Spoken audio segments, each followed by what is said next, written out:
انا معين وبعمل ايه؟ بعلم الرسم لاي حد مش عارف يرسم. غير كده كمان تابع الكورس بتاعنا وهو الرسم للمبتدئين. ودي كانت الحلقة ال7. عايز تشوفها هتلاقي اللينك بتاعها في البايو. عايز تعرف عني اكتر هتلاقي برضو لينك في البايو بتعرف عني كل حاجة انت ممكن تتخيلها. فيلا بينا نبتدي الحلقة ال7 من الكورس الرسم للمبتدئين. يلا بسرعة يلا بسرعة، هاتوا اقلامكم والوانكم والورق بتاعكم عشان نرسم البوكس النهاردة، عشان الدور النهاردة على المربع يا جماعة. يلا يلا يلا فكروا كده، يا ترى البوكس الهدايا اللي انا بعمله هعمله الوانه ايه؟ لو كل واحد فيكم شاف الفيديو دلوقتي وخمن اللون قبل ما يشوف انا هلونه بايه، يكتب في الكومنتات بسرعة بسرعة بسرعة. يلا يلا شوف بقى مين الشاطر اللي هيخمن انا هعمله الوان ايه. قولولي بقى مين فيكم جاله بوكس هدايا؟ في هدايا، وايه اول هدية جات لكم؟ فاول بوكس هدايا، مش شنطة هدايا، بوكس، اول بوكس جالكم فيه هدايا. يا ترى كانت اول هدية ايه؟ اكتبولي كده في الكومنتات ايه اول هدية جات لكم في بوكس هدايا. وكمان لما هتقولولي في الكومنتات جالكم ايه، انا هقول لكم كمان انا جالي ايه في الكومنتات اول بوكس هدايا وجالي من مين كمان. شفتوا الفيونكة احنا بنرسمها ازاي بكل سهولة بكل بساطة. عايزاكم تمشوا بنفس الخطوات اللي انا ماشية بيها، صدقوني هتعرفوا ترسموها بكل بساطة وسهولة، وهتلاقوها سهلة جدا جدا جدا. طول ما انتوا بتتدربوا كتير وبتعيدوا وتزيدوا في اي حاجة انتوا بتتدربوا عليها، صدقوني هتبقوا شاطرين جدا جدا جدا. فكركم زي كل مرة ما تنسوش تعملوا شير للفيديو لأكبر عدد من صحابكم، عشان كمان هو يتعلم ازاي يرسم البوكس وكمان يتابع معانا كورس الرسم للمبتدئين. وما تنسوش تعملوا لايك على الفيديو، وقولوا لي، ويا ريت اشوف كومنتاتكم تقولوا لي عجبكم الفيديو ما عجبكمش، نفسكم ترسموا ايه، تتعلموا ايه تاني كده يعني. شاركوني ارائكم، شاركوني الحاجات اللي نفسكم تتعلموها كلها كلها كلها. قررت ان انا ازوق البوكس بتاعي، مش هسيبه ساده كده، قلت احط فيه قلوب بما انتوا بتحبوا القلوب قوي، والقلوب دي لكل حد بيتابعني وبيحبني وبيستنى اي فيديو انا بنزله. فالقلب ده او القلوب دي كلها ليكم كلكم كلكم، بحبكم قوي قوي قوي قوي يا جماعة. دي أحلى فقرة أنا بستناها في كل فيديو، هي فقرة التلوين. بجد أنا ببقى مستمتعة جدا، ولما بتيجي مرحلة التلوين بحس أخيرا هبدع، أخيرا هدخل ألوان كتيرة، أخيرا هحط كل الألوان اللي ممكن تيجي في بالي، هحط كل الألوان اللي بحبها. بحس بمتعة يا جماعة وأنا بلون. أول حاجة بدأت بيها قبل ما ألون البوكس، لونت الحاجات الصغيرة، عشان لو انا لونت البوكس الاول الالوان هتدخل في الحاجات الصغيره فمش هتدي اللون اللي انا عاوزاه. فقلت الونها الاول بالالوان الفلوماستر زي ما انتوا شايفين كده، بعد كده الون البوكس كله، فعشان لما تيجي عليه اللون هو اوريدي هيبقى متلون بالالوان الفلوماستر فمش هتتاثر قوي. هي ممكن تدي ضي بسيط بس هتدي ضي حلو. بعد كده بقى قررت اعمل البوكس بالوان ايه بقى، فوشيا في موفات. بعد كده هتلاقوني حاطه تاتش لونه اصفر. فبصوا بقى هتلاقوني بعمله كده كأنه تدريجي. طبعا الفيونكة هتبقى لون تاني خالص، بس برضو هديها تاتش بسيط كده من اللون عشان تدي ضي حلو. فهنشوف مع بعض واحنا شغالين. يبقى كده مبدئيا انا هبتدي كده تدريجيا بالالوان. اول حاجه اخترت درجه من درجات الفوشيا زي ما انتوا شايفين كده. عايزاكم تتابعوا الحلقة للآخر عشان هقول حاجة مهمة جدا جدا جدا في آخر الفيديو، ما تكسروش وكملوا الفيديو للآخر.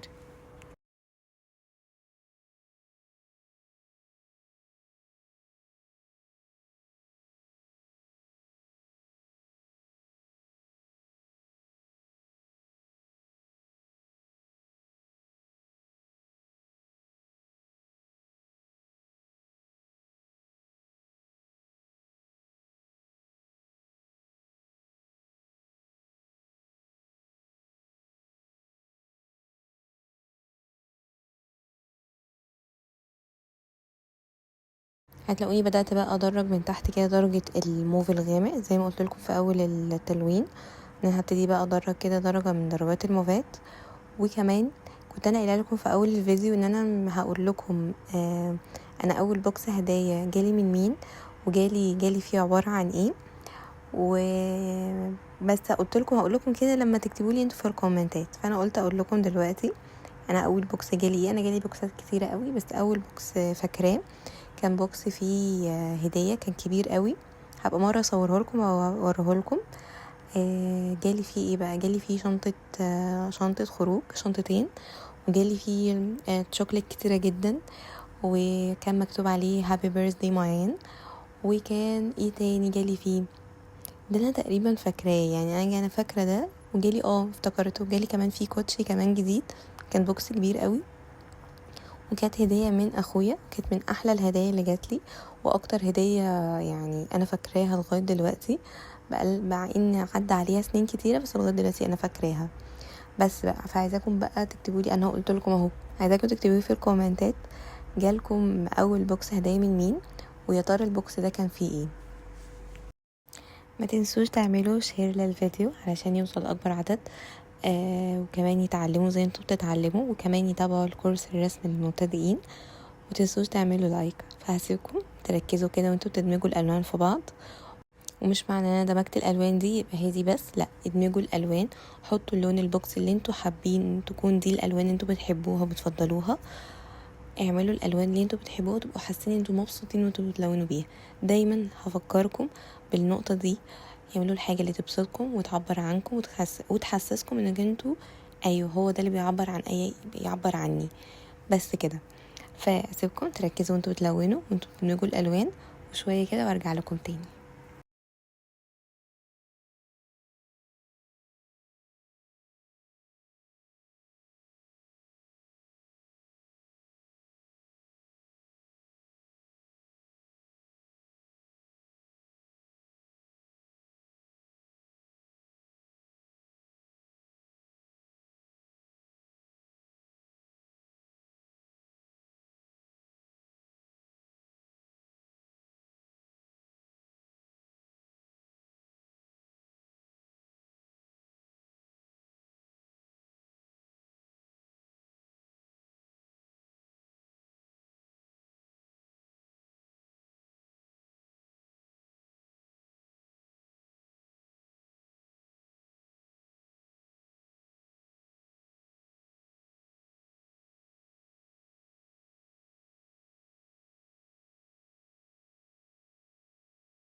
بدأت كده اعمل الفيونكة بتاعت البوكس، زي ما انتوا شايفين حطيت بس التاتش الاولاني من درجة البينك، وبعد كده بقى احط لون تاني تمام، بس انا عشان كنوع من انواع انعكاس الاضاءات وانعكاس الالوان على بعض، وكمان كنوع من انواع تناغم الالوان على بعض.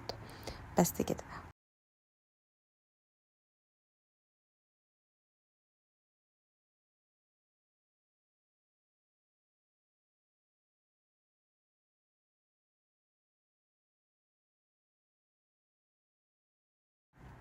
بعد ما لونت البوكس بدأت احط تاتش اصفر كنوع من انواع انعكاس لدرجة الاصفر اللي هيبقى في الفيونكة، زي انتوا شايفين كده. بصوا انا بدأت الون بقى خلاص كده الفيونكة باللون الاصفر، وانا كنت حاطه اوريدي الاساس بتاعها درجة بينك انعكاس لدرجة البوكس نفسه على الفيونكة.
الحاجة المهمة اللي انا كنت عايزة اقول لكم عليها في اخر الفيديو، اول حاجة الرسول عليه الصلاة والسلام كان بيقول ايه؟ تهادوا تحبوا.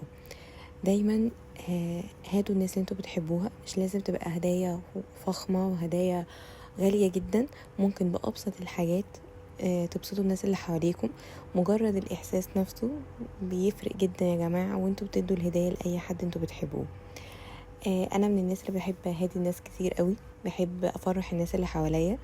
بحب أشوف في عيون اللي حواليا عينيهم بتلمع من الفرحة. بحب قوي أسمع من اللي قدامي حاجات كتيرة وابقى عارفة هو بيحب ايه واروح اجيبها له. يا ترى مين زي كده؟ كل اللي عايزه اقوله لكم كمان، ابسطوا الناس اللي حواليكم، وقبل ما تبسطوا الناس اللي حواليكم اسعدوا نفسكم اهم حاجه، عشان لما تبسطوا نفسكم هتقدروا تساعدوا اللي حواليكم. وفي نفس الوقت مش كل الناس تعرف ايه الحاجه اللي بتبسطك انت كان لنفسك انت، فانت لما هتعرف تدي لنفسك الحب هتعرف تدي اللي حواليك. فدايما ما تجوش على نفسكم عشان اي حاجه، بس في نفس الوقت ابسطوا نفسكم وثم ابسطوا الناس اللي حواليكم. عايزة اقول ان اكتر فقرة بحبها برضو زي التلوين كده هي فقرة التحديد.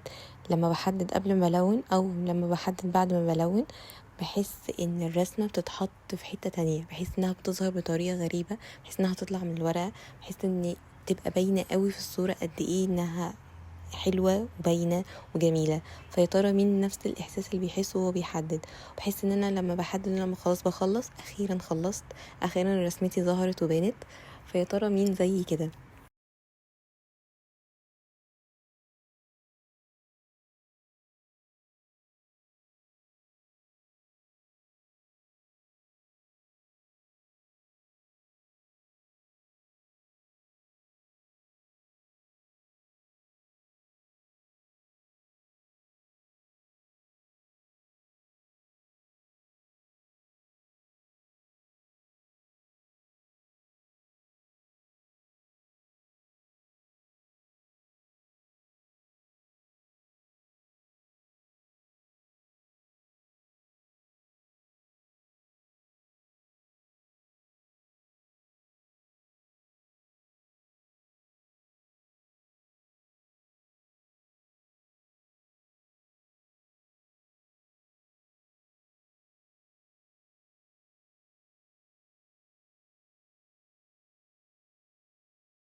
قررت اعمل كده زي في الارض كانعكاس لدرجات البوكس عشان اظهره اكتر وكأنه محطوط على حاجة، يعني فتبان اكتر ان هي واقعية.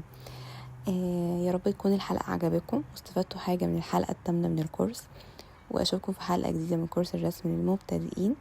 ولو ليكم اي كومنت هستنى كومنتاتكم، وحد عايز يتعلم اي حاجة جديدة يكتب لي وانا ان شاء الله اعمل فيديو ليها وارسمها. واشوفكم في حلقة جديدة من الكورس بتاعنا وهو الرسم للمبتدئين مع معين. باي باي.